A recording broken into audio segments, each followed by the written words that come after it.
Pregnant ആയിരിക്കുന്ന സമയത്ത് വളരെ ആക്റ്റീവും സന്തോഷമായിട്ടുള്ള അമ്മമാർ പ്രസവത്തിന് ശേഷം പല സ്വഭാവ മാറ്റങ്ങളും ഡിപ്രഷനിലേക്ക് പോകുന്നത് ശ്രദ്ധിച്ചിട്ടുണ്ടോ?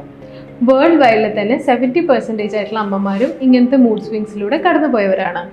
ഇതിലൊരു ചെറിയ ശതമാനം അമ്മമാർ മാത്രമാണ് പോസ്റ്റ്മോർട്ടം ഡിപ്രഷൻ ക്ലിനിക്കലി ഡയഗ്നോസ്ഡ് ആവാറുള്ളത്. പോസ്റ്റ്മോർട്ടം ഡിപ്രഷൻ്റെ പ്രധാന കാരണം ശരീരത്തിൽ വരുന്ന ഹോർമോണിൻ്റെ ചേഞ്ചസ് ആണ്.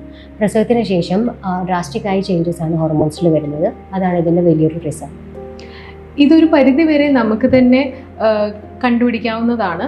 പക്ഷെ ഒരു 50% നമ്മളുടെ പാർട്ട്ണറും നമ്മളുടെ ഫാമിലി മെമ്പേഴ്സും സപ്പോർട്ട് ചെയ്യുകയാണ് എന്നുണ്ടെങ്കിൽ ഇത് നമുക്ക് ഈസി ആയിട്ട് തന്നെ ഹാൻഡിൽ ചെയ്യാൻ സാധിക്കും.